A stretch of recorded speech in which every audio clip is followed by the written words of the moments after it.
প্রিয় দর্শক, সবাইকে স্বাগত জানাচ্ছি ইভেল ২১ রাতের আজকের আলোচনা। আপনাদের সাথে আছি আমি রাজীব জামান। প্রিয় দর্শক, আপনারা জানেন ইভেল ২১ রাতে আমরা সমসাময়িক আলোচিত বিষয়গুলো নিয়ে আলোচনা করার চেষ্টা করে থাকি, এবং আজকে যে বিষয়টি নিয়ে আমরা আলোচনা করব, আমাদের আজকের আলোচনার বিষয়বস্তু রয়েছে আমাদের কৃষি, আমাদের কৃষক। একটু পেছন থেকে যদি বলা হয় বা বলতে চাই, আমরা জানি স্বাধীন বাংলাদেশের স্বপ্নদ্রষ্টা বঙ্গবন্ধু শেখ মুজিবুর রহমানের হাত ধরে, স্বাধীন বাংলাদেশের কৃষকদের হাত ধরেই তিনি বাংলাদেশকে স্বনির্ভরতার দিকে এগিয়ে নিয়ে যেতে চেয়েছিলেন। তার এই ধারাবাহিকতা তার সুযোগ্য কন্যা মাননীয় প্রধানমন্ত্রী শেখ হাসিনার হাত ধরে বাংলাদেশের অর্থনীতিতে কৃষির অবদান কিন্তু অনস্বীকার্য। আমরা জানি যে কৃষি সেক্টরে বাংলাদেশের অবদান, কর্মসংস্থান এবং আজকে বিশ্বের যে এগিয়ে চলা সেই জায়গায় বাংলাদেশ এখন চাল রপ্তানি করছে। একটা সময় যেটি কল্পনাও করা যেত না। বাংলাদেশ চাল উৎপাদনের বিশ্বে তৃতীয় অবস্থানে রয়েছে। সমুদ্র মৎস্য আহরণে বাংলাদেশের অবস্থান ২৫তম, এবং বিগত বেশ কিছু বছরে মাছ চাষে যে সাফল্য অর্জন হয়েছে সেখানে বাংলাদেশ এখন প্রথম স্থানটি দখল করে আছে। সবজি উৎপাদনে বাংলাদেশ তৃতীয়। এই ছোট্ট বাংলাদেশ, যে তলাবিহীন ঝুড়ির বাংলাদেশ, এখন অগ্রগতির বাংলাদেশ। সেই অগ্রগতিতে আমাদের কৃষির অবদান, আমাদের সম্মানিত কৃষকদের অবদান অনস্বীকার্য। আমরা আজকে সেই জায়গাগুলো নিয়ে কথা বলবো। আমাদের কৃষি অর্থনীতিতে আমাদের আরও ভূমিকা কিভাবে আমাদের কৃষকরা রাখতে পারেন, কৃষি যান্ত্রিকীকরণ, তাদের ন্যায্য মূল্য নিশ্চিত করা, এই বিষয়গুলো নিয়ে আজকে আমরা কথা বলার চেষ্টা করবো। এবং এই বিষয়গুলো নিয়ে কথা বলার জন্য আজকে আমাদের সাথে ২১ স্টুডিওতে উপস্থিত রয়েছেন ডক্টর জাহাঙ্গীর আলম খান, কৃষি অর্থনীতিবিদ। আমাদের সাথে অনলাইনে সংযুক্ত আছেন ডক্টর FH আনসারি, ব্যবস্থাপনা পরিচালক, SCI এগ্রি বিজনেস। আমাদের সাথে নৌসিনী থেকে অনলাইনে সংযুক্ত আছেন কাউসার আহমেদ, সম্মানিত একজন প্রান্তিক কৃষক। আমরা তার সাথেও কথা বলবো। তবে আমরা অনুষ্ঠানটি শুরু করব স্টুডিও থেকে ডক্টর জাহাঙ্গীর আলম খান স্যারের কাছ থেকে। স্যার, আমাদের যে আলোচনার বিষয়বস্তু রয়েছে আমাদের কৃষি, আমাদের কৃষক এবং আমাদের অর্থনীতি, আমরা সকলেই জানি যে বাংলাদেশের স্বাধীনতা পরবর্তী এখন পর্যন্ত আমাদের কৃষির অবদান, আমরা যদি কৃষকদের জায়গাটি তুলে ধরি, প্রথমে একটু সেই জায়গাটা যদি একটু বলেন স্যার। দেখুন, আপনি শুরুতেই বলেছেন যে আমাদের কৃষির অগ্রগতি বা উন্নয়ন এর যাত্রা শুরু হয়েছে জাতির জনক বঙ্গবন্ধু শেখ মুজিবুর রহমানের হাত ধরে। স্বাধীনতার পরে আমাদের সবচেয়ে বড় সমস্যা ছিল খাদ্য সমস্যা। আমাদের প্রচুর খাদ্যাভাব ছিল, এবং তিনি খাদ্য সমস্যাটাকে সর্বাগ্রে সমাধান করতে চেয়েছিলেন। তিনি উৎপাদন বৃদ্ধি করতে চেয়েছিলেন এবং খাদ্য নিরাপত্তা অর্জনের জন্য তিনি চিন্তা করেছেন। যার জন্য আমাদের প্রথম যে বাজেটটি উপস্থাপন করা হয়েছিল তার মাঝে ২০% অর্থ কৃষি উন্নয়নের জন্য তিনি নিয়োজিত করেছিলেন। এবং ১৯৭৩ সালে তিনি কৃষি উন্নয়নের জন্য যারা অবদান রাখবে তাদেরকে রিকগনাইজ করার জন্য, সম্মানিত করার জন্য জাতীয় কৃষি পুরস্কার প্রবর্তন করেছিলেন। এবং সেটা বঙ্গবন্ধু, যেটা এখন বঙ্গবন্ধু কৃষি পুরস্কার নামে পরিচিত। এটা কিছুদিন আগেই এই পুরস্কারটা দেয়া হয়েছে। তো বঙ্গবন্ধু কৃষিকে উন্নয়নের ধারায় নিয়ে যাওয়ার জন্য তিনি কৃষি বিপ্লবের ডাক দিয়েছিলেন, এবং সেই কারণে উপকরণের যে দাম সেটা সাংঘাতিকভাবে হ্রাস করেছিলেন। যেমন ৪ আনা করেছিল তখন সারের দাম, যেটা কল্পনা করা যায় না। একটা ডিপ টিউবওয়েলের মূল্য ছিল প্রায় ১.৫ লক্ষ টাকা, সেটা মাত্র ৫,০০০ টাকায় সে ডাউন পেমেন্ট সেটা কৃষকদের কাছে দিয়ে দিয়েছেন। তারপরে কৃষি ঋণ, অবাধে কৃষি ঋণ বিতরণ করার ব্যবস্থা করেছিলেন, এবং যাদের কৃষি ঋণ ছিল সেটা তিনি মওকুফ করে দিয়েছিলেন। সার্টিফিকেট কেস যেগুলো ছিল সেগুলো বাতিল করে দিয়েছিলেন, এবং কৃষি গবেষণার ক্ষেত্রে তিনি নতুন নতুন প্রতিষ্ঠান গড়ে তুলেছেন, এবং গবেষণার ক্ষেত্রে, সম্প্রসারণের ক্ষেত্রে ব্যাপক উন্নয়ন করেছেন এবং ব্যাপক বরাদ্দ দান করেছেন। তো তারই হাত ধরে আসলে কৃষির অগ্রগতি, উন্নয়নের যাত্রা শুরু। এবং তখন প্রথম কয়েক বছর আমাদের কৃষিতে প্রবৃদ্ধির হার প্রায় ৭% ছিল। তো এরপরে সরকার পরিবর্তনের ফলে এবং কৃষি থেকে ভর্তুকি প্রত্যাহারের ফলে কৃষির উৎপাদনে ভাটা পড়ে, এবং এক পর্যায়ে এসে কৃষির যে গ্রোথ রেট, প্রবৃদ্ধির হার, সেটা শূন্যের কোঠায় নেমে আসে। কিন্তু পরবর্তী সময়ে বঙ্গবন্ধু কন্যা শেখ হাসিনা যখন 96 সালে সরকার গঠন করে, তারপর থেকে কৃষির অগ্রযাত্রা আবার শুরু হয়। এবং বিশেষ করে এই যে 2009-10 এরপর থেকে এখন পর্যন্ত 3 থেকে 3.5% হারে আমাদের কৃষিক্ষেত্রে প্রবৃদ্ধি অর্জিত হয়েছে। এবং এই সময়টায় কিন্তু আমরা চাল উৎপাদনের স্বয়ংভরতা অর্জন করেছি এবং কখনো কখনো আমরা চাল রপ্তানিও করছি। আরেকটি বিষয় হলো যে এখন যে এই করোনা ভাইরাস মহামারী, এটার কারণে সারা পৃথিবীতে আপনার উৎপাদন বিঘ্নিত হয়েছে, উৎপাদন হ্রাস পেয়েছে এবং দ্রব্যমূল্য, আন্তর্জাতিক দ্রব্যমূল্য অনেক বেড়ে গেছে। কিন্তু এই যে একটা সময়, এই সময়ে বাংলাদেশের অবস্থা অনেকটাই ভালো।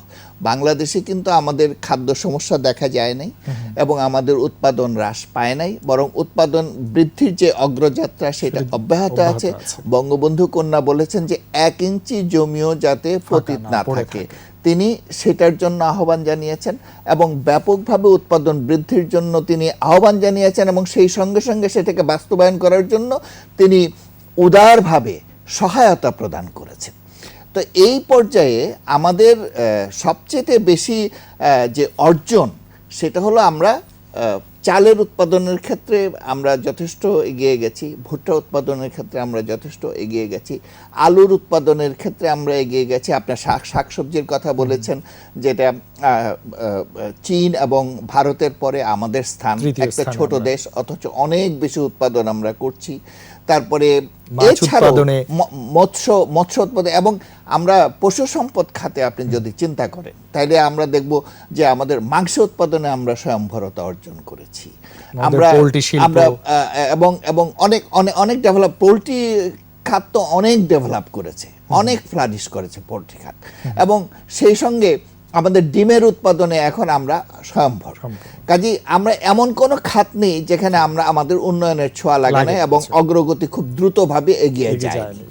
তো এখন তারপরও আমরা চাচ্ছি যে আগামী 2030 সালের মধ্যে আমরা খাদ্যে স্বয়ংভরতা অর্জন করব সকল ক্ষেত্রে এবং সেই সঙ্গে আমরা পুষ্টি নিরাপত্তাটাকে নিশ্চিত করব। এবং সেটা যদি আমরা করতে চাই, তাহলে নতুন প্রযুক্তির যেমনিভাবে উদ্ভাবন করতে হবে, কৃষক পর্যায়ে সেটা ব্যাপকভাবে ধারণ করতে হবে।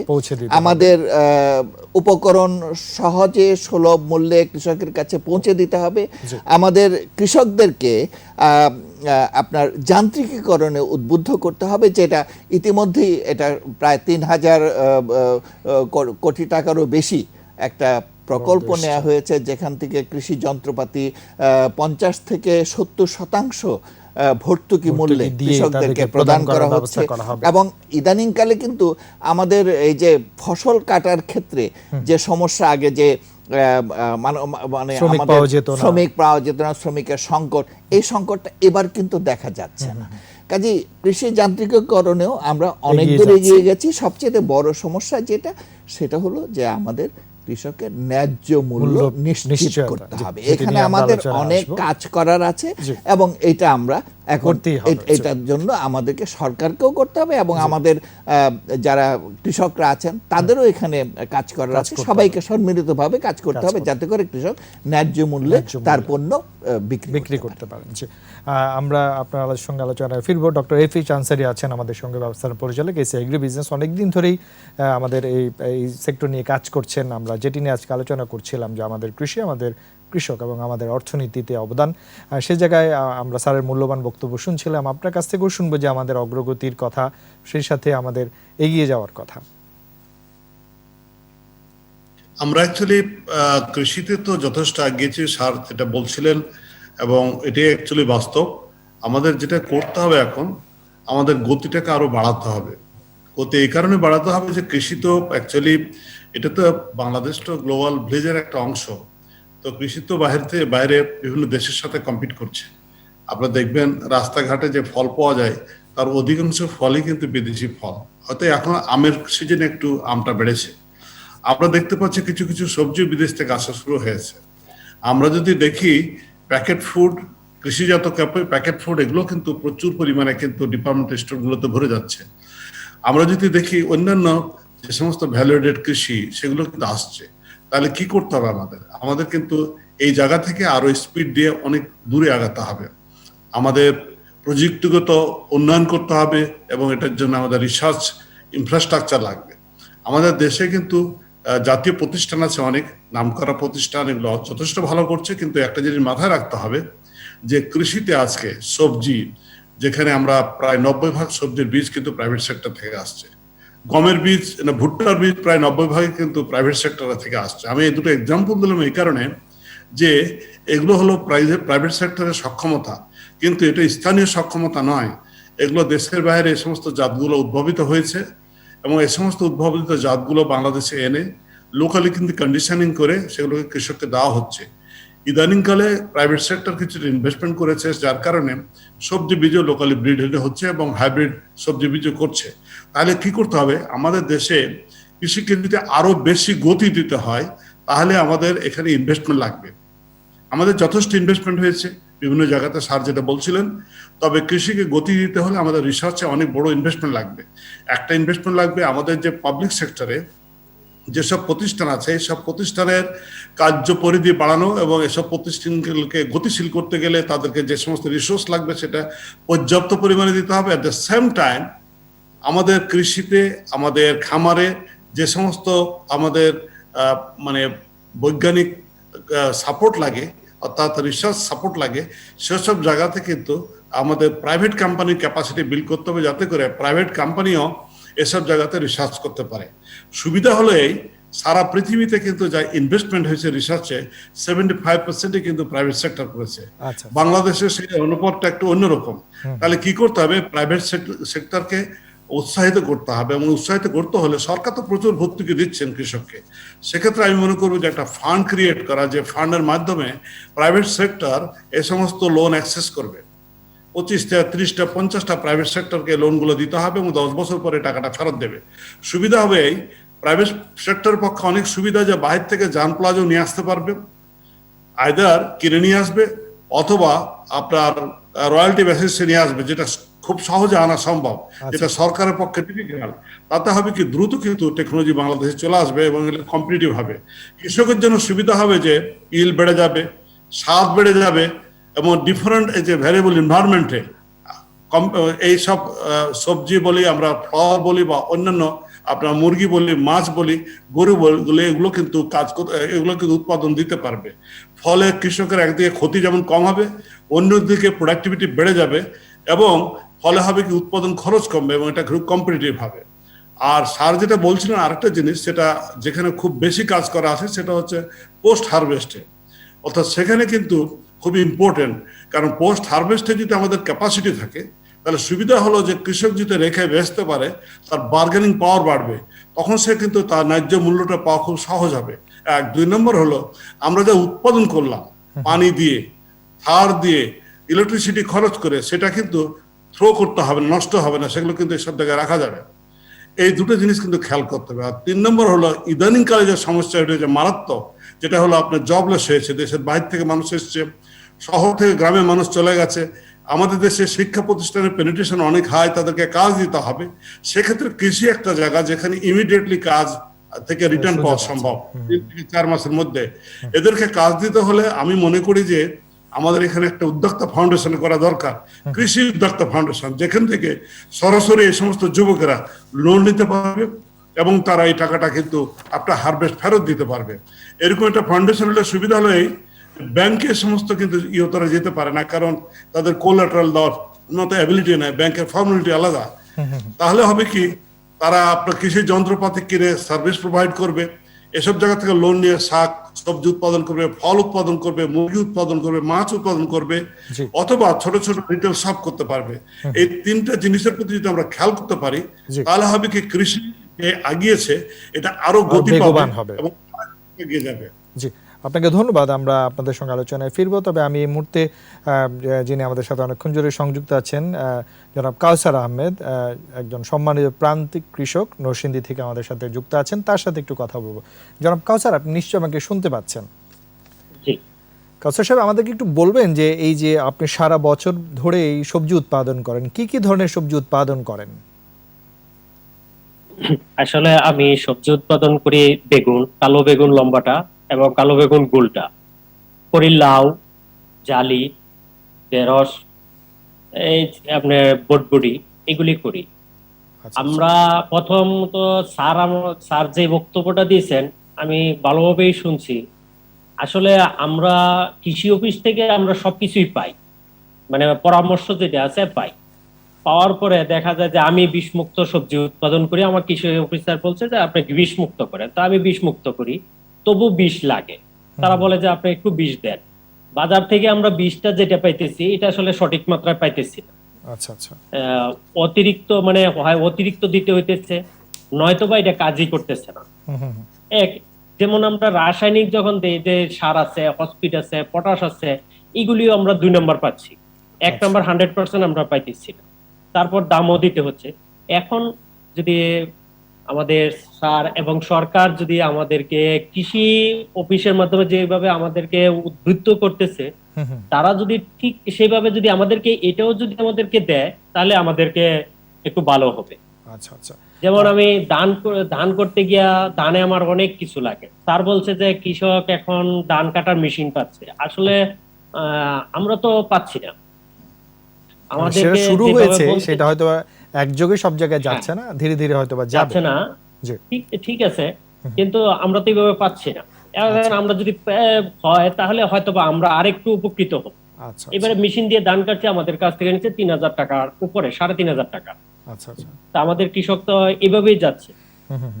সবজি আমরা করি, সবজি বাজারে নেই, আমাদের খরচ হয় যদি 20 টাকা, বিক্রি করি 10 টাকা। কিন্তু ঢাকার আমরা খবর দেখি ওইখানে 40 টাকা, 50 টাকা। আমরা এটা পাচ্ছি না। দ্বিতীয়ত আপনার এই সবকিছু এইভাবে হচ্ছে। হুম, হুম। আবার মানে এই স্যার যেভাবে বলে গেছে আমরা আসলে সবই যেমন পাচ্ছি, আসলে কিছুই পাচ্ছি না।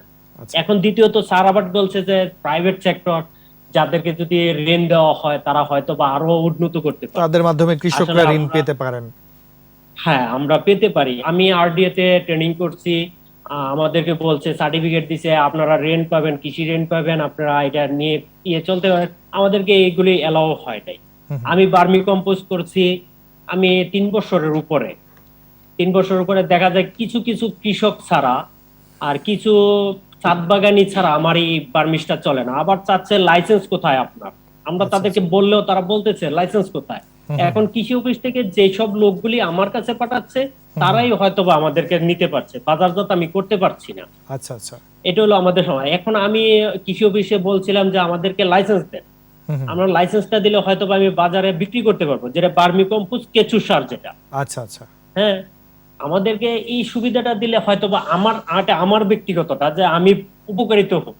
আচ্ছা। এবং কৃষকরা, সবার কৃষক, আচ্ছা, সব কৃষকের জন্য কাসর যদি সাহেব, বলি আপনি যেটা বলছিলেন যে আপনারা হয়তো বা উৎপাদন খরচ বা পরিবহন খরচ 20 হ্যাঁ, টাকা, সেটি আপনারা 10 টাকায় বিক্রি করছেন, ঢাকায় সেটি অনেক গুণ দামে বিক্রি হয়। এটার অনেক কারণ কি? অনেক আপনারা আপনারা সরাসরি ঢাকায় বিক্রি করতে পারেন নাকি, বা কি মনে হয় আপনাদের কি করলে এটি ভালো হবে? এটা যদি আমাদেরকে ভালোটা, আসলে আমরা এখান থেকে কিছু কিছু কিছু নিয়ে তো আর আমরা ঢাকা বিক্রি করতে পারতেছি না। আমরা হয়তোবা 1 ট্রাক 2 ট্রাক এইভাবে বড় ট্রাক বুঝাই করে যদি নিতে পারি তো হয়তোবা আমরা বিক্রি করতে পারবো। আচ্ছা, আচ্ছা। এখন তো আমাদের তো ওই সুযোগটা আমাদেরকে নাই। হুম, হুম, হুম। আমরা তো কৃষক, আমরা কতটুক মনে করেন 20% 30% বেগুন বেগুন করলাম, 20-30% লাউ করলাম, 10% জালি করলাম। সবকিছু ঠিক মিলিয়ে এতটি মিশিয়ে তো আর করছেন। আমরা একসাথে নিতে পারবো না। আচ্ছা, হ্যাঁ, আচ্ছা। ঠিক আছে কাজল সাহেব, আপনাকে ধন্যবাদ। আমরা আপনার সঙ্গে আলোচনায় ফিরবো। আমরা এবার একটু স্যারের কাছে আবার ফিরবো, ডক্টর জাহাঙ্গীর আলম খান। এই যে প্রথমেই উনি যেটি বলছিলেন যে কীটনাশকের ব্যবহার, বীজের ব্যবহার, সে জায়গাগুলোয় তারা হয়তো বা আমরাও চাই যে কীটনাশক মাত্রা থাকুক, বা এই যে ইয়ের ব্যবহার সেটি অনিয়ন্ত্রিত যেন না হয়, কিন্তু তারাও অনেক সময় প্রতারিত হচ্ছেন। তারা অভিযোগগুলো করছিলেন, আপনি শুনেছেন, কৃষি ঋণের কথা বলছিলেন, লাইসেন্সের কথা বলছিলেন। এই জায়গাগুলো একটু আলোচনা করবেন। দেখুন, আমি বিশেষ করে ওনার দুটো বিষয়ে আমার খুবই ভালো লেগেছে যে যে উপস্থাপন করেছেন উনি, কাউসার কৃষক ভাই কাউসার সাহেব, যে ধান কাটার মেশিন বলতেছেন, যে ধান কাটার মেশিন তো দেয়া হচ্ছে ভর্তুকি মূল্যে 50 থেকে 70% ভর্তুকি মূল্যে, আমরা তো পাই না।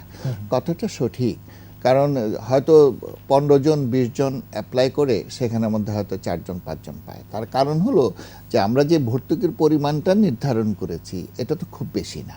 ভর্তুকির পরিমাণটা যদি আরো বেশি বাড়ানো যেত তাহলে হয়তো বা আরো বেশি সংখ্যক কৃষককে কভার করা যেত, আরো বেশি সংখ্যক কৃষক সেটা পেতেন। তো আমরা তো কেবল শুরু করেছি, সরকার কেবল শুরু করেছে, 3020 কোটি টাকার একটা প্রকল্প নিয়েছে, এটা দিয়ে শুরু করেছে। হয়তো সামনে আরো বেশি করে এটা তারা বরাদ্দ বাড়বে। কৃষি পৃথিবীতে সমস্ত দেশেই কৃষিটা হলো হাইলি সাবসিডাইজড। তার কারণ হলো যে কৃষি মানুষের প্রধান মৌলিক সমস্যাটা সমাধান করে, সেটা হলো খাদ্য পুষ্টি, যেটা ছাড়া মানুষ বাঁচে না। এক আর 2 নম্বর, এই যে সম্মানীয় আমাদের কৃষক ভাই কাউসার সাহেব, ওনারা যে কৃষির কাজটা করেন এটা খুবই পরিশ্রমের কাজ। পৃথিবীর অন্য যে কোনো কাজের চাইতে কৃষিটা পরিশ্রম, আর বিশেষ করে বাংলাদেশে আমাদের কৃষক বন্ধুরা যে কাজ করে সকাল থেকে সন্ধ্যা প্রচুর পরিশ্রম করেন, কাজে তারা আবার সেটার উপযুক্ত দামও পায় না। এবং আমরা আবার চাই যে কৃষক পর্যায়ে দাম যাতে এত বেশি না বাড়ে যাতে করে আমাদের ভোক্তারা ক্ষতিগ্রস্ত হয়, আমাদের ভোক্তাদের কল্যাণ আমরা চাই। সেই কারণে আমরা উপকরণের উপর বেশি করে ভর্তুকি দিতে চাই, এবং সেই সঙ্গে কৃষকরা যেটা বিক্রি করছে সেই বিক্রির লব্ধ যে পণ্য সেটাতেও যেন তারা লাভবান হতে পারে, সেইভাবে একটা মূল্য নির্ধারণ করা, এবং কৃষকদের কাছ থেকে যে প্রকিউরমেন্টটা করে সরকার সেটার জন্য একটা বড় অ্যামাউন্টের প্রকিউরমেন্ট। প্রায় সময় এটা আলোচনা হয় যে মূল্য বেঁধে দেওয়া যায় কিনা। আমরা জানি যে ভোক্তা অধিকার সংরক্ষণ অধিদপ্তর এগুলো নিয়ে কাজ করছেন। কিছুদিন আগেও এটা আলোচনা হয়েছে যে এই যে 10 টাকার সবজি ঢাকায় আসলে ক্ষেত্র বিশেষে 70, 80, 90 টাকা হয়ে যাচ্ছে আমরা দেখছি। কৃষকও পাচ্ছে না, গ্রাহকও পকেটে টাকা খরচ করছেন। কারা নিচ্ছেন এই পয়সা, সেগুলো নিয়ে অনেক মন্তব্য আছে। সেটি আমরা কিভাবে নিয়ন্ত্রণ করতেছি? আচ্ছা দেখুন, এইটা কিন্তু এটা একটা তো হলো যে আমাদের সরকার পণ্য মূল্য নির্ধারণ করে, যেমন ভারতে প্রায় 23টি পণ্য মূল্য নির্ধারণ করে দেয়া হয়। এটি নিচে নামতে পারবে, এর নিচে নামতে পারবে না। অন্তত এটা সব ক্ষেত্রে হয়তো বাস্তবায়িত হয় না, কিন্তু যদি খুব বেশি পরিমাণে সরকার এটা পারচেজ করে স্বাভাবিকভাবেই দামটা নিয়ন্ত্রিত থাকবে, দামটা সাংঘাতিকভাবে পড়ে যাবে না। এবং যখন একটা দাম যখন নির্ধারণ করে দেয়া থাকে তখন এটা মনিটরিং হয়, বাজারে মনিটরিং হয়, এটা সহজে এটা নিচে নেমে যেতে পারে সেটা। এর জন্য এটা বেশিরভাগ পণ্যের ক্ষেত্রে উৎপাদনে গুরুত্বপূর্ণ যেগুলো সেই পণ্যগুলো মূল্য নির্ধারণ করে দেওয়া দরকার, এবং সরকার যে পণ্য বেশি করে কিনতে পারে সেটা কিনবে, এবং তার জন্য যে আমাদের গুদাম, শস্যের গুদাম এবং পণ্য অনেকগুলো তো হিমাগারও করতে হবে, এইগুলো সংরক্ষণশালা যেটা, সেইটার যদি ব্যবস্থা করা হয় তাহলে এখানে আমরা উপকৃত হতে পারি। আরেকটি যেমন FS আনসারি সাহেব, ওনারা যে মার্কেটিংটা করে সরাসরিভাবে কৃষকের কাছ থেকে নিয়ে আসে, অথবা ওনারা প্রোডাকশন করে, মার্কেটিংটাও ওনারা করতেছে, এবং এখানে কিন্তু আপনার মার্কেটিং যে গ্যাপটা খুবই কম, এবং ওনারা তো খুবই ভালো কাজ করছে, যার এশিয়ার প্রধান একার পক্ষে তো এটি করা সম্ভব নয়। এশিয়ার প্রধান কর্ণধারকে এবছর তো বঙ্গবন্ধু কৃষি পুরস্কার দেওয়া, স্বর্ণপদক দেওয়া হয়েছে, এবং ওনারা ভালো কাজ করেছে, এটা স্বীকার করতে হবে। তবে উনি যে কথাটা বলেছেন যে আমাদেরকে প্রাইভেট সেক্টরে রিসার্চের সুযোগ করা, সুযোগটা তো ওনারাই নেবেন, ওনারাই ইনভেস্ট করবেন, কিন্তু ওনারা কোথা থেকে ইনভেস্ট করবেন? কারণ সরকারের সহায়তা এখানে বড় করে সহায়তা করা দরকার, এবং নীতিগতভাবে এটা সরকারি সহায়তা থাকা দরকার। এবং পৃথিবীর সব দেশই এখন উন্নত দেশগুলোতে তো প্রাইভেট সেক্টরই বেশি সবচেয়ে বেশি প্রাধান্য, এবং এশিয়া সেটা করতেছে। আমার মনে হয় যে আরো বড় আকারে সরকারের যে সক্ষমতা আছে বেসরকারের এটা দিয়ে সম্ভব না। এটা উনার যেটা আমি সম্পূর্ণভাবে একমত। উনি আরেকটা কথা উনি এখানে বলেছেন যে উদ্যোক্তাদের জন্য ফাউন্ডেশন, যা অনেকে তো এখন বিদেশ থেকে চলে এসছে, তারা কর্মচ্যুত হয়ে এসছে, শহর থেকে কর্মচ্যুত হয়ে গ্রামে যাচ্ছে, তারা কি করবে? সুতরাং তাদের জন্য তারা সহজেই কৃষিকাজে নিয়োজিত হতে পারবে, এবং তাদের জন্য একটা উদ্যোক্তা ফাউন্ডেশন, এটাও যথেষ্ট একটা যুক্তিপূর্ণ প্রস্তাব। আরেকটি কথা, আমাদের কৃষক বন্ধু যে কথাটা বলেছেন, উনি বলেছেন যে এই যে কৃষি ঋণ এগুলোর কথা বলা হয়, শুধু কি কৃষি ঋণ দিয়ে এই সহায়তা সম্ভব? অনেকে তো কৃষি ঋণ পায় না। এখন নগদ সহায়তাটা কিভাবে তাদের কাছে পৌঁছে দেওয়া যায়? অনেক ক্ষেত্রেই এখন কৃষকরা অনেক ক্ষেত্রে আপনার উৎপাদনের বাইরে চলে গেছে এই করোনা ভাইরাসের কারণে। তাদেরকে উৎপাদনে ফিরিয়ে আনতে হবে, যেটা মিল্ক নিয়ে আপনার সঙ্গে কথা বলতে, এটা আমরা পরে হয়তো আর একটু বিস্তারিতভাবে আলোচনা করব। তো এই ধরনের অনেক কৃষক আছে যে উৎপাদনের বাইরে চলে গেছে, তাদেরকে শুধু কি ঋণ দিয়ে এই সহায়তা করা সম্ভব? তাদেরকে নগদ সহায়তা দিতে হবে। নগদ সহায়তা এর জন্য আমাদের ভর্তুকির পরিমাণ বাড়াতে হবে, এবং ভর্তুকিটা শুধু আচ্ছাদিতভাবে পণ্য মূল্যের সঙ্গে সংযুক্ত করলে হবে না, নগদ সহায়তা দিয়ে কৃষকদেরকে উৎপাদনে উৎসাহিত করতে হবে। যারা উৎপাদনের বাইরে চলে গেছে তাদেরকে উৎপাদনে ফিরিয়ে আনতে হবে। জি স্যার, আমরা আলোচনায় ফিরবো এই জায়গাগুলো নিয়ে। আমরা ছোট্ট একটি বিজ্ঞাপন বিরতি নিতে চাই, তারপর আবার আলোচনায় ফিরবো। প্রিয় দর্শক, ইভিল একুশের রাতে ছোট্ট একটি বিজ্ঞাপন বিরতি নিচ্ছে, আমাদের সাথেই থাকুন।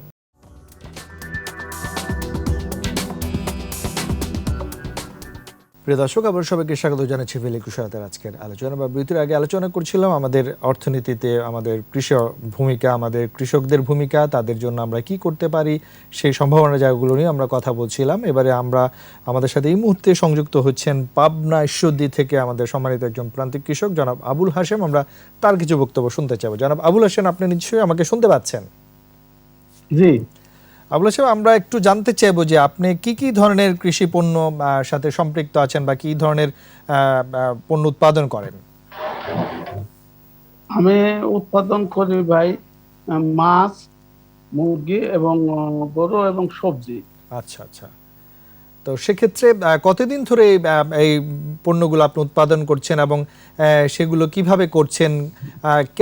কি পরিমাণ মূল্য পাচ্ছেন, ন্যায্য মূল্য পাচ্ছেন কিনা? আসলে কৃষি আবাদটা আমার বাপ দাদার থেকে হয়ে আসছে। আচ্ছা, পরে সংযোজন করছি আর কি, মানে এই যে মুরগি, মাছ এগুলি পরে করছি। আগে তো মানে আমরা আদি কৃষক যেটাকে বলে, বাপ দাদার আমল থেকে গরু দিয়ে নাঙল বাওয়া, তারপরে থেকে আস্তে আস্তে পর্যায়ক্রমে অত্যাধুনিক হয়েছে, এটার মধ্যে আমরা আসছি। আচ্ছা আচ্ছা, এটাতে মানে কৃষকরা যেটাই কাজ করে, কৃষকের তো শখে শেষ নাই। যখনই আমরা কিছু গুছাই উঠি, এবারে আমপানে কিছুটা ক্ষতিগ্রস্ত হয়েছে এই প্রচুর পরিমাণে বর্ষার কারণে, আমরা সবজি নাই বললেই চলে। আবার নতুন করে গুছা উঠছে, কিন্তু আমরা বেড তৈরি করেও কিছু করতে পারতেছি না। যেমন মুরগি মাঝখানে ডিমের অবস্থা খুবই খারাপ ছিল, এখন একটু ভালো বাজারটা। মাছও তাই, মাছ তো অনেকদিন আমরা বিক্রি করছিলাম না, কোন রকম পুকুরে রাখছি। হাশেম সাহেব, আপনি কি কি ধরনের মাছ উৎপাদন করেন? আমি এখানে দেশি মাছই বেশি করি, রুই, মৃগেল, সিলভার, ব্রিগেড এইগুলো আর কি। আচ্ছা আচ্ছা, আর নতুন করে সংযোজন করছি আর কি ট্যাংরা এবং আমাদের যে বিলুপ্ত হচ্ছিল দেশি পুঁটি ছোট ছোট ওটা, আর জিওল, এইগুলি ছোট আকারে আমি শুরু করছি। তো এটা ওই যেগুলিতে ওইটাতে যে পয়সা না আসে, এটা ছোট করলে এটাতে আমি লাভবান বেশি। আচ্ছা আচ্ছা, সেক্ষেত্রে এই যে আপনাদের যে স্থানীয় কৃষি সম্প্রসারণ অধিদপ্তর বা পশু সম্পদ অধিদপ্তর, তারা কতটুকু সহযোগিতা করেন আপনাদেরকে? এটা তো এখন সত্য কথা বলতে গেলে আমাদের ঠেকাই পড়েই ওনাদের ডাকি, কিন্তু ওনারা সরকারের রাজস্ব কার্ড থেকে বেতন খায়, আমাদের কাছে যে আসি খোঁজ খবর নিবে, এটা আমরা যখন একটা অসুখ বিসুখ হয় আমরা দৌড়ে উপজেলা পানি সম্পদে যাই, দেখা যাচ্ছে মৎস্য অফিসে যাই, এগুলো আমরা একটু খোঁজ খবর নেই। মানে যে স্যার আসেন, আসে আমি এই সমস্যা এটা একটু দেখেন, তখন দেখে। যেমন কৃষিতে প্রণোদনা দিচ্ছে, আমাকে 2 কেজি সার দেয়, 2 কেজি বীজ দেয়। এই প্রণোদনায় একটা কৃষকের কি হতে পারে? তাও আবার ধরেন এইগুলি সব কৃষক তো পাবে। এগুলি যখন আমাদের মাধ্যম দিয়ে আসে, যারা আমরা জনপ্রতিনিধি, আমরা একটু চিন্তা করি যে আমার লোক যে তাকে দিবে, কিন্তু মূলত যারা হতদরিদ্র কৃষক, এদের তো পৌঁছতে একটু কষ্ট হয় আর। আচ্ছা, যেটা সত্য কথা আপনার কাছে। আপনাদের এলাকায় এই যে কৃষি কাজে সম্পৃক্ত যারা ছিল, তাদের আসলে একটু বলবেন যে তারা কেমন ধরনের কৃষি কাজ করছেন বা তাদের সমস্যাগুলো কি মনে করেন আপনি?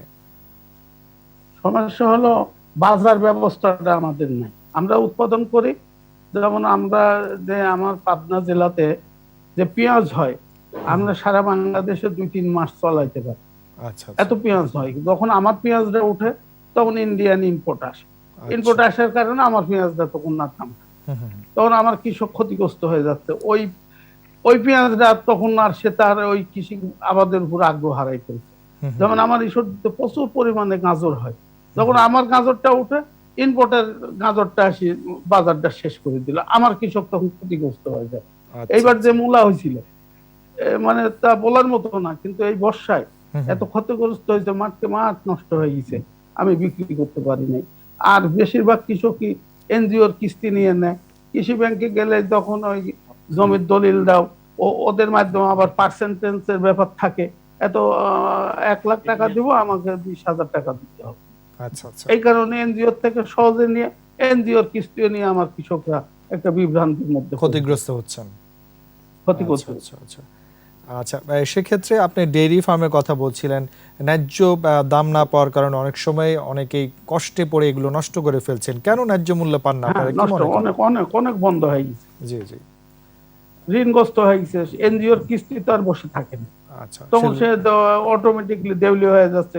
এনজিও আবার মানে 18%, 20% সুদের টাকা বাধ্য হয়ে মামলা হয়ে যাচ্ছে, সে কোর্টে যাচ্ছে, আচ্ছা মামলা হলে হাজত খাটতে হচ্ছে। জি, হাজার হাজার কোটি টাকা নিচ্ছে, তাদের মাথায় দড়ি উঠে না। আমার একজন কৃষি ব্যাংকের থেকে একজন যদি 1 লাখ টাকা নেয়, ওর ওয়ারেন্টটা আগে হচ্ছে, ও অ্যারেস্ট হয়ে হাজত খাটতে হচ্ছে। যেটি খুবই দুঃখজনক। ধন্যবাদ হাশেম সাহেব, আপনার কাছে আমরা আবারও ফিরবো। আমরা এবার একটু সংযুক্ত হব ডক্টর এফ.এইচ. আনসারী, ব্যবস্থাপনা পরিচালক এগ্রি বিজনেস। ডক্টর আনসারী, আপনি শুনছিলেন দুজন সম্মানিত প্রান্তিক কৃষক তাদের কষ্টের কথা বলছিলেন, যাদের অবদানে আসলে আমরা কৃষি অর্থনীতির অবদানে বাংলাদেশের অর্থনীতি এগিয়ে যাচ্ছে, তাদের সমস্যার কথাগুলো শুনলেন। বেসরকারিভাবে আপনারা অনেক দিন ধরে এই জায়গাগুলো নিয়ে কাজ করছেন, একটু শুনবো যে এই যে তারা ঋণ পাচ্ছেন না, ভালো বীজ পাচ্ছেন না, ভালো কীটনাশক পাচ্ছেন না, ন্যায্য মূল্য পাচ্ছেন না, এই জায়গাগুলো আসলে কি করতে পারি আমরা, কি করা গেলে ভালো হতে পারে?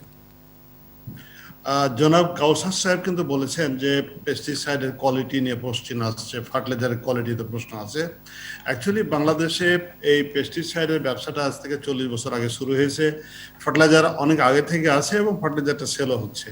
এখন যেটা হয়েছে যে একজন কৃষকের যখন খুব বেশি একটা কোনো রিকোয়ারমেন্ট হয়, অর্থাৎ তার একটা সলিউশন লাগবে, সে কিন্তু দৌড়িয়ে তার নিকটবর্তী কিন্তু ডিলারের কাছে যায়। এবং আমরা দেখেছি রিসার্চ করে যে 80% ক্ষেত্রে কিন্তু কৃষক ডিলার কাছ থেকে যেয়ে তার অ্যাডভাইস চায় এবং তার কাছ থেকে কিন্তু প্রোডাক্ট নেয়। অনেক ক্ষেত্রে তারা এই সমস্ত প্রোডাক্ট লোনেও পায়, অনেক ক্ষেত্রে কিন্তু ক্যাশও পায়। এখন ইস্যুটা হলো যে এই যে ডিলারের কাছে যে আমরা আমাদের কৃষক যাচ্ছে, এখন এই ডিলারের নলেজ কতটা আছে অ্যাবাউট হিজ প্রবলেম, কৃষককে যে সাজেস্ট করবে এবং এই নলেজটা কতটা আছে, এবং এই যে যদি নলেজ আছে এবং বিজনেস নলেজ কতটা আছে। যদি প্রোডাক্ট নলেজ থাকে তাহলে ঠিক আছে, প্রোডাক্ট দিয়ে দিল, ভালো দিল মন্দ দিল, কিন্তু যদি বিজনেস নলেজ থাকে তখন সে বুঝবে যে তার রেপুটেশনের জন্য, তার কাস্টমারের লয়ালিটি ক্রিয়েট করার জন্য তার কি করতে হবে, ভালো প্রোডাক্ট দিতে হবে, যেটা মাঠে যেয়ে কাজ করতে হবে, তাকে ফলো আপ করতে হবে, মাঠে যেতে হবে, দেখতে হবে যে কৃষকের এটা কতটা কাজে লেগেছে। তাহলে হয়তো বা আজকে জনাব কাসর সাহেব যেটা বলেছেন তার এই ফ্রাস্ট্রেশনটা থাকবে না।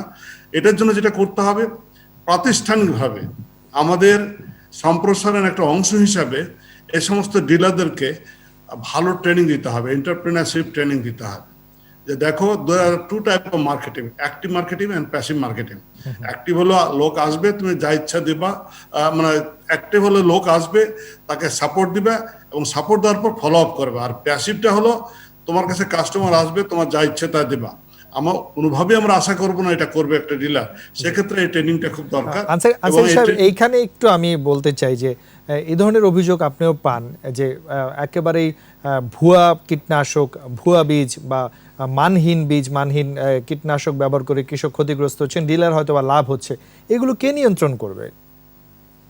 না, দেয়ার আর অর্গানাইজেশন, আইন আছে দেশে, সবই আছে, কিন্তু ইস্যুটা হলো তো আপনি জানেন আইনগুলো তো হলো বেসিক্যালি যারা ভায়োলেট করছে তাদেরকে একটা শাস্তি দেওয়ার জন্য বা তাদেরকে বন্ধ করার জন্য। কিন্তু রিয়েল টার্মে আমি ভালো ব্যবসা করব, আমার ভালো কৃষক থাকবে, কৃষকের উৎপাদন হবে, আমি বাকিতে বেচবো, আমি টাকা ফেরত পাবো, আমি ভালো উপদেশ দেবো, কৃষকের ইল হবে, এটা তো হলো একটা চিরাচরিত ব্যাপার এবং এটা করতে হবে এবং এটা আমাদেরই করতে হবে। সরকারকে এই সমস্ত ট্রেনিং এর, ফর্মাল ট্রেনিং এর ব্যবস্থা করতে হবে। তাহলে হবে কি, এইসব জিনিসগুলো কিন্তু প্রিভেনশন হয়ে যাবে। আর প্রোডাক্টের প্রাইস নিয়ে যেটা বলছিলেন, অ্যাকচুয়ালি যেটা হয়, আমরা যা সবজি উৎপাদন করলাম এটা তো অ্যাকচুয়ালি আইদার র মেটেরিয়াল অথবা একটা প্রোডাক্ট, কিন্তু প্রোডাক্টের তো কিন্তু আরো কিন্তু মানে এলিমেন্ট আছে, প্লেস, কোথায় বিক্রি করবে, যে জায়গায় বিক্রি করবে সেই জায়গার অবস্থানটা কি, কি প্রাইসে ওখানকার কাস্টমার কিনতে রাজি আছে। আপনি নিজেরাও জানেন শহরের বিভিন্ন দোকানে বিভিন্ন প্রাইস হয়, তার কারণ হলো কিভাবে সে প্রোডাক্টটা প্রেজেন্ট করছে। সেক্ষেত্রে বাজার ব্যবস্থাটা সবচেয়ে ইম্পর্টেন্ট। সেক্ষেত্রে আবার আমাদের কৃষকের বার্গেনিং পাওয়ারের ব্যাপার আছে। ধরেন ছোট একটা এক্সাম্পল দিই, আমাদের দেশে দুই ধরনের টমেটো হয়, স্থানীয় জাতের টমেটো আর বিদেশি কিছু টমেটো। স্থানীয় টমেটোগুলো হারভেস্ট করার পরে 3-4 দিন পরে মোটামুটি ভাবে পচে যাওয়া শুরু করে। আর যদি যে সমস্ত টমেটো বিদেশি জাতগুলো আছে শক্ত, হারভেস্ট করার পর 10 দিন, 15 দিন, 20 দিন চলে যায়। একটা হাটে একটা পাইকার গেল, পাইকার যে বলবে যে টমেটো দিবা, যে কৃষকের এই বার্গেন করার ক্ষমতা আছে যে না আমি এটা 5 দিন, 7 দিন, 10 দিন রেখে বিক্রি করব, সে কিন্তু কম দামে বেচবে না। আর যার নাই সে কিন্তু বাধ্য হয়ে বিক্রি করতে হবে তাকে। এখানে কি করতে হবে, আমাদের রিসার্চ সিস্টেমকে এত স্ট্রেনথেন করতে হবে, প্রাইভেট অথবা পাবলিকে, যাতে করে এই পরিস্থিতিতে জাতগুলো এমন ভাবে উদ্ভাবন করতে হবে যাতে কৃষক বার্গেন করে রেখে নর্মাল টেম্পারেচারে বেচতে পারে। আমি একটা এক্সাম্পল দিলে হাজারো এক্সাম্পল আছে, ইদানিকালে আমে হয়েছে, অনেক ক্ষেত্রে আছে। এটা এই কাজটা আমাদের করতে হবে। প্লাস হলো আমাদের পোস্ট হারভেস্টে যে সমস্ত সাপোর্ট লাগবে, যেমন আপনার কোল্ড চেন, যেমন আপনি স্টোরেজ, যেসব জায়গাতে রেখে বিক্রি করতে পারবে সেসব জায়গায় বিক্রি রাখার একটা স্টোরেজের ব্যবস্থা করতে হবে। এখন দেখেন কৃষক বাড়িতে ঘুমাবে না ধান চাল রাখবে, ধান চাল রাখার জায়গা নেয়, তখন করে কি তাড়াহুড়ো করে বিক্রি করে দিচ্ছে অথবা মিলার কাছে তুলে দিচ্ছে। অনেক ক্ষেত্রে তারা কিন্তু মিলার কাছে টাকাও অনেকখানি পায় না। সেক্ষেত্রে কিন্তু এই পোস্ট হারভেস্টে আমাদের ডেভেলপমেন্ট আনতে হবে। আমি মনে করি এদিকে নিশ্চয় একটা সিচুয়েশন তৈরি হবে। আরেকটি প্রশ্ন একটু জানতে চাই, যে আধুনিক যন্ত্রের ব্যবহার, আমরা বেসরকারি ভাবে আপনারাও তো অনেক কিছু করছেন, আরো এগিয়ে আসার সুযোগ আছে, এই জায়গাটা একটু বলবেন। আধুনিক যন্ত্রের যেটা হয়েছে এখনকার যে সমস্ত যন্ত্রপাতি, বিশেষ করে আধুনিক যন্ত্রপাতিতে আপনার কলের লাঙ্গল, আপনার চাষ করার পাম্প, যেখান থেকে পানি তোলা হচ্ছে, এগুলো তো মোটামুটি ভাবে বছরের পর বছর ব্যবহার হচ্ছে, এগুলো পেনিট্রেশন অনেক হাই। ইদানিং কালে আমরা কম্বাইন হারভেস্টার, ধান লাগানোর যন্ত্র দিয়েছি। এই সমস্ত এসব যন্ত্রগুলো যথেষ্ট বড় সাইজের, যদিও ছোট ছোট জমিতে ধান কাটতে পারে। সমস্যা হলো যেগুলো দামও যথেষ্ট বেশি। সরকার ভর্তুকি দিচ্ছে 50 ভাগ এবং 70 ভাগ, এবং এই 50 ভাগ ভর্তুকি দেওয়ার পরও কিন্তু 14-15 লক্ষ টাকা কৃষককে গুনতে হয়।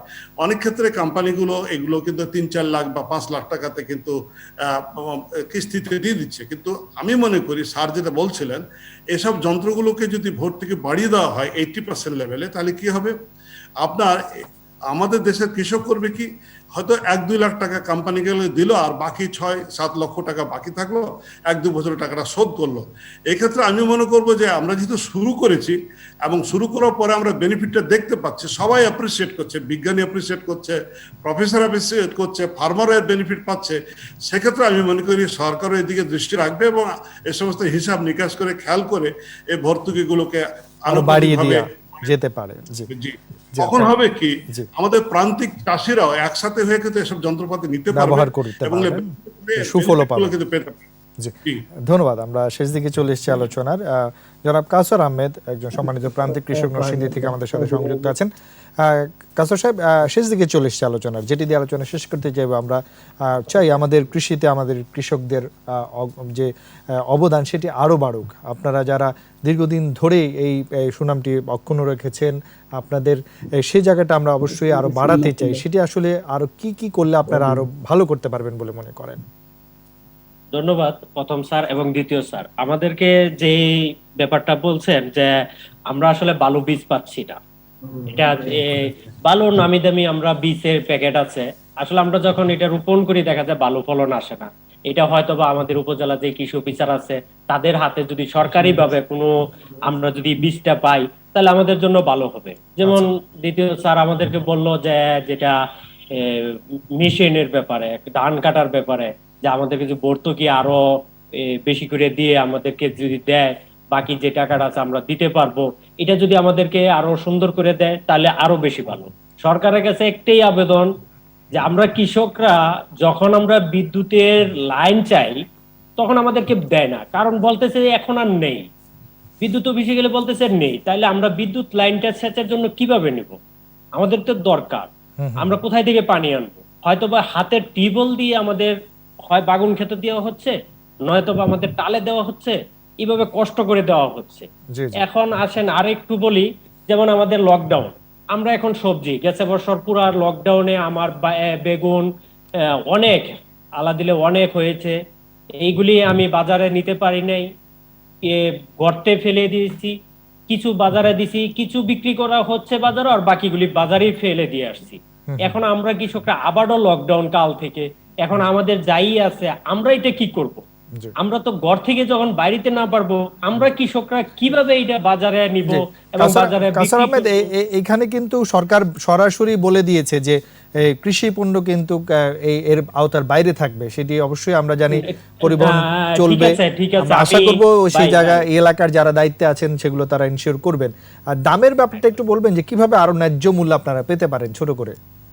আমরা ন্যায্য মূল্যে পেতে হলে আমাদেরকে দামটা ভালো জাত রাখতে হবে, এবং সরকার যেভাবে রেট দিচ্ছে এই রেটে কিন্তু আমরা বিক্রি করতে পারছি না, কিন্তু সরকার আমাদের কাছ থেকে কিনতেছ না, মুষ্টিমান কিছু কৃষকের কাছ থেকে ছাড়া বাকি কৃষক সবাই তো আর বড় বড় কৃষক না। আমাদের দেশ বাংলাদেশ গরিব দেশ, ছোট ছোট কৃষক, কেউ 20 মণ ধান হচ্ছে, 10 মণ রাখবে আর 10 মণ বিক্রি করবে, সরকার 10 মণ নিবে না।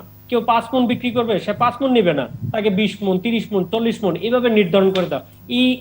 এইভাবে তো আমরা দিতে পারি না। এখন আমাদের কি হয়, বাজারে নিয়ে বিক্রি করতে হয়। বাজারে বিক্রি করলে দেখা যায় আমরা 800, 900, 750 এরকম পাচ্ছি। আমরা তো এটা কাউসার সাহেব, আমরা প্রতি ইয়েটা কেজি পাচ্ছি না। সবজি আপনারা কথা কথা বেগুন কত টাকায় বিক্রি করছেন বর্তমান বাজার মূল্যে?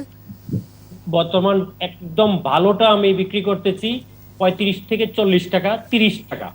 আচ্ছা এটা প্রতিদিন এইরকম যাচ্ছে না, এই যে আচ্ছা। করে প্রতিদিন, যেমন কালকে আমি বিক্রি করছি 20 টাকায়, আচ্ছা একটু মোটামুটি ভালোই। এখন আমি তো বিষ দেই নাই, আমি বিষ মুক্ত। এখন আমাদের নরসিংদীর লোকেরা হয়তো বা যারা কিনতেছে তারা তো আর বুঝতেছে না যে বিষ মুক্ত সবজি। আচ্ছা আচ্ছা। আমি বার্মি কম্পোস্ট দিয়ে তৈরি করছি, এদেরকে বললে তো বুঝতেছে না। জি। কিন্তু আমার পাশের কৃষক কিন্তু ওরা আরো বেশি করতেছে, আচ্ছা আচ্ছা। কিন্তু তারাও তো এরকমই হচ্ছে। হুম।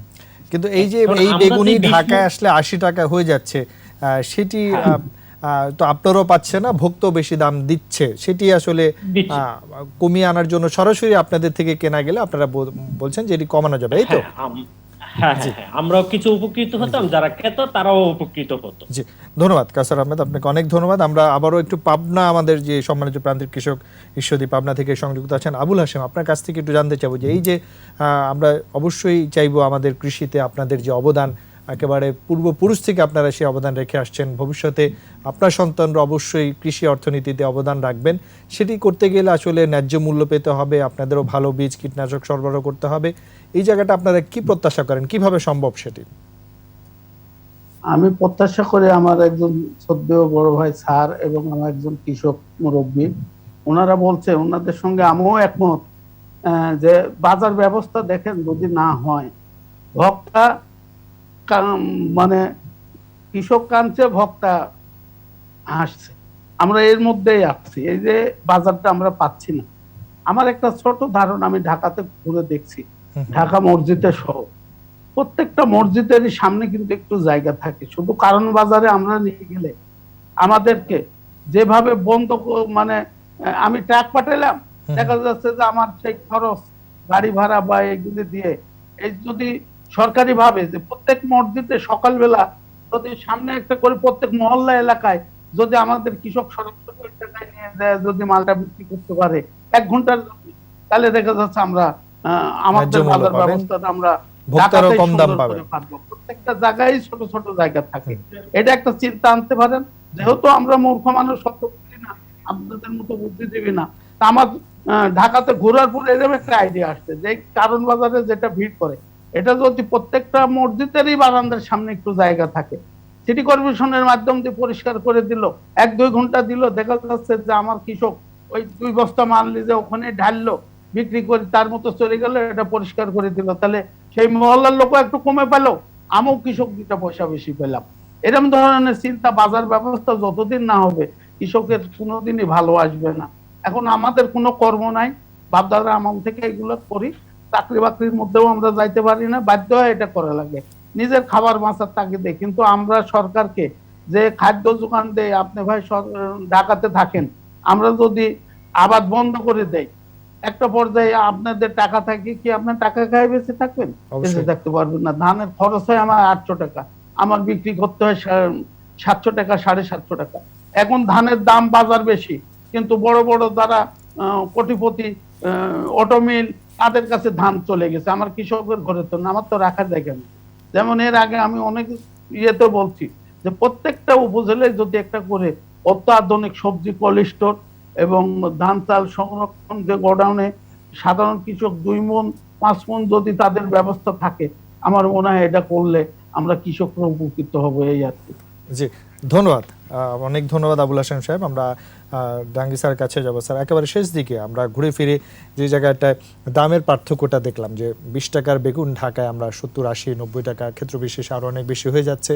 আবার তারা যদি সরাসরি একটু বিক্রি করতে পারতেন, তারাও বলছেন বাজার ব্যবস্থাপনা ঘুরে ফিরে একই জায়গায় চলে এসছে, এবং তার সাথে সাথে তাদের ব্যাংক সুবিধা, তাদের পাশে দাঁড়ানো, আধুনিক যান্ত্রিকীকরণে তাদেরকে আমরা যেন আরও উদ্বুদ্ধ করতে পারি। এই জায়গাগুলো আমরা কি প্রত্যাশা রাখবো সামনে? দেখুন, আমি প্রথমে আমাদের যে কাউসার সাহেব যে বলছিলেন যে সবসময় ভালো কোয়ালিটির উপকরণ পাওয়া যায় না, তো এটা হয়তো কোনো কোনো ক্ষেত্রে সঠিক, তবে সেই জন্য তো আমাদের কৃষি ক্ষেত্রে যারা মনিটরিংটা করছেন তাদের মনিটরিংটা অবশ্যই জোরদার করা দরকার, এবং কৃষকের যে সমস্যা আন্তরিকভাবে সেটা অনুভব করা দরকার।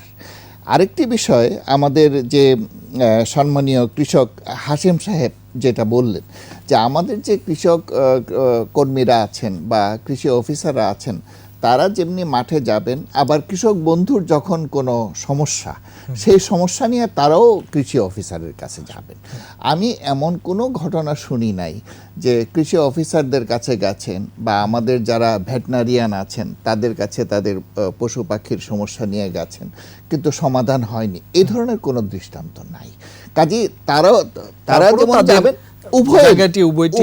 উভয়েরই সহযোগিতা এবং এই সংযোগটা এখন দিনের পর দিন বাড়ছে। আমাদের কৃষি কর্মকর্তা যারা আছেন তারা নিয়মিত আন্তরিক হচ্ছেন, কৃষকরা অনেক পরিদর্শন করছেন, নিয়মিতভাবে পরিদর্শন করছে। আরেকটি হাশেম ভাই আরেকটি কথা বলেছেন, সেটা হলো যে আমাদের যে ধানের বীজ বা অন্যান্য সহায়তা যেটা দেয়া হয়, উপকরণ সহায়তা, এটা খুবই কম। আমি স্বীকার করি এটা কম, কাজে আমাদের এটার পরিমাণ বাড়াতে হবে। এটা সিগনিফিক্যান্ট না, এটা সিগনিফিক্যান্ট করতে হবে। কারণ আমি যদি একটা সহায়তা দিতে চাই, সেটা আর্থিক সহায়তা, নগদ সহায়তা, সেটা বাড়াতে হবে। আরেকটি জিনিস ইনি বলেছেন যে গাজর, তিনি বলেছেন যে গাজর আমরা করি বা পেঁয়াজ করছেন, তার বিক্রির সময় বিদেশ থেকে কেন আমদানি করতে হবে? আমি যেটা এটা ঠিকভাবে পেলাম না, দামটা পেলাম না, সঠিক। এবং ঠিক শুধু গাজরের ক্ষেত্রে ডেইরি মিল তো আমাদের 10 বছর আগে আমরা 106 মিলিয়ন $US ডেইরি মিল্ক আমরা ইম্পোর্ট করতাম। এখন এটা 366 মিলিয়ন মার্কিন ডলার প্রতিনিয়ত বেড়ে গেছে। 13.6% হারে প্রতি বছর এটা ইম্পোর্টের পরিমাণ বাড়ছে। এখানে ইম্পোর্ট সাবস্টিটিউশন পলিসি, যেটা আমাদের আমদানি বিকল্প নীতিটাকে জোরদার করা হতো। এবং আমি তো মনে করি যে এই যে মিল্ক পাউডার যে আমরা আমদানি করি, এর উপর যে আমরা ট্যাক্স আরোপ করি, সেটা শতভাগ ট্যাক্স আরোপ করা দরকার, যাতে করে আমাদের কম্পিট করতে পারে, প্রতিযোগিতার সক্ষমতা বেড়ে যাবে। সেই সাথে সংরক্ষণের জায়গাগুলো এবং সংরক্ষণের জায়গাটা আরো বেশি করে বাড়াতে হবে। বিশেষ করে যখন কৃষক যখন তার ন্যায্য দাম পায় না, তখন সরকারি সহায়তা তো দুই ভাবে। একটা হলো যে তাদের জিনিসপত্র কিছু কিনতে হবে, এবং যাদেরকে কেনা গেল না, ক্ষতিটা পুষিয়ে দেওয়ার জন্য তাদেরকে আর্থিক প্রণোদনা, আর্থিক সহায়তা করতে হবে। এই জায়গাগুলো আমাদের মধ্যে দিতে হবে। আমরা একেবারে শেষ দিকে চলে এসেছি ডক্টর এফএস আনসারী, যেটি আমরা শেষ করব যে এই প্রত্যাশার জায়গায়, তার সাথে সাথে আমরা অভিনন্দন জানাচ্ছি বঙ্গবন্ধু জাতীয় কৃষি পুরস্কার 1424 ভূষিত হয়েছে এসিআই বেসরকারি খাত থেকে। তাদের এই অবদান সামনেও যেন আমরা দেখতে পাই আমাদের কৃষি অর্থনীতিতে, সে জায়গায় প্রত্যাশা দিয়ে যদি শেষ করেন। আমরা অ্যাকচুয়ালি এবছরে মাননীয় প্রধানমন্ত্রী আমাদেরকে বাংলাদেশের শ্রেষ্ঠ কৃষি পুরস্কার বঙ্গবন্ধু জাতীয় কৃষি পুরস্কার দিলেন এবং আমাদের মাননীয় চেয়ারম্যানের নামে এটা যদি আসছে, কিন্তু এটা বেসিক্যালি আমাদের এগ্রিকালচার অ্যাক্টিভিটির কারণেই কিন্তু এটা হয়েছে। আমরা কৃষিতে যে কথাটা বলি যে wealth creation for the farmer, আমরা কৃষকের সম্পদ বৃদ্ধি করতে চাই এবং এই জন্য আমরা we are providing complete solution to the need of the problem. জি একটা সলিউশনের উপর বিশেষ করে যে সবচেয়ে মারাত্মক প্রবলেম ছিল মানুষের ধান কাটা, এবং ধান কাটতে যেয়ে কিন্তু প্রায় 30-40% পর্যন্ত আপনার লেবার কস্টে চলে যেত ধান আমাদের কৃষকের। সেক্ষেত্রে আমরা একটা যন্ত্র দিয়ে তার অর্ধেক হতে খরচ হচ্ছে। এখন আরো যখন এই মেশিনটা বেশি অ্যাভেলেবল হয়ে যাবে তখন তো আরো কমে যাবে খরচ। তা আমরা করেছি কি, এই নতুন টেকনোলজিটাকে সারা দেশে ছড়িয়ে দেওয়ার জন্য চেষ্টা করেছি, ইনিশিয়েটিভ নিয়েছি এবং যথেষ্ট আগ্রহ পাওয়া গেছে এবং এখান থেকে বেনিফিটেড হচ্ছে। আচ্ছা যেহেতু আমরা নতুন নতুন টেকনোলজি, বিশেষ করে ট্রাক্টরকে আমরা জমিতে নিয়েছি, রানিং রেডিয়াস চেঞ্জ করেছি, টর্ক চেঞ্জ করে ছোট ছোট জমি চাষ করা যায় ট্রাক্টর দিয়ে, তাতে খরচ কমে গেছে। ধান লাগানো যন্ত্র আমরা দিয়েছি, আমরা সেচের যন্ত্র দিচ্ছি, আমরা এদিকে আবার ধান কাটা যন্ত্র দিচ্ছি। সর্বক্ষেত্রে আমরা ব্যাপক একটা ট্রান্সফরমেশন সৃষ্টি করেছি সরকারের সাপোর্টে, সেটা যাতে কৃষক সেখানে বেনিফিটেড হচ্ছে। এই কারণে আমাদেরকে কিন্তু এই এক্সটেনশন অ্যাক্টিভিটিজের কারণে কিন্তু এই পুরস্কারটা দিচ্ছে। দেয়া হয়েছে। জি। আমরা অত্যন্ত গর্বিত, আমরা এই পুরস্কারে অত্যন্ত ভাইব্রেন্ট। এখন আমরা যেটুকু সাপোর্ট দিচ্ছি কৃষককে, আমরা আরো বেশি সামনের সাপোর্ট দিনগুলোতে দেবো, আরো বেশি সহায়তা আরো পাবে। কৃষকের কাছাকাছি চলে যাবো। এবং কমপ্লিট সলিউশন তো দিচ্ছে, এখন আমরা ভার্টিক্যালি আরো চেষ্টা করবো কৃষক যা উৎপাদন করে সেখানে ভ্যালু অ্যাড করে দেশের বাইরে আরো বেশি করে নিয়ে যাব। দেশের মধ্যেও কিন্তু এই সমস্ত পণ্য আমরা সরবরাহ করব, যাতে করে কৃষক যথেষ্ট ভালো দাম পাবে জি এবং আলটিমেটলি বাংলাদেশের কৃষিতে উন্নয়ন হবে, আমাদের কৃষকদের সম্পদ বৃদ্ধি হবে। এটি হচ্ছে আমাদের আমরা সেই আসল প্রত্যাশা রাখছি। আমরা অবশ্যই প্রত্যাশা করি আমাদের সম্মানিত কৃষক যারা অত্যন্ত পরিশ্রম করে আমাদের কৃষিকে এগিয়ে নিচ্ছেন, অর্থনীতিতে অবদান রাখছেন, তাদের পাশে এসে সরকার যেমন দাঁড়িয়েছেন, বেসরকারি খাত থেকে সবাই আমরা যদি সহযোগিতা করি, কৃষি অর্থনীতির মাধ্যমে বাংলাদেশের অর্থনীতি আরো বেগবান হবে। আমরা সেই প্রত্যাশা রেখে আজকে আলোচনা শেষ করছি। ধন্যবাদ ডক্টর জাহাঙ্গীর আলম খান, ধন্যবাদ ডক্টর হাফিজ আনসারী, ধন্যবাদ জনাব আবুল হাশেম, ধন্যবাদ কাউসার আহমেদ। সবাইকে ধন্যবাদ জানিয়ে শেষ করছি আজকের আলোচনা। প্রিয় দর্শক, ইভিল একুশে রাতের আজকে আলোচনা এখানে শেষ করছি। শুভরাত্রি।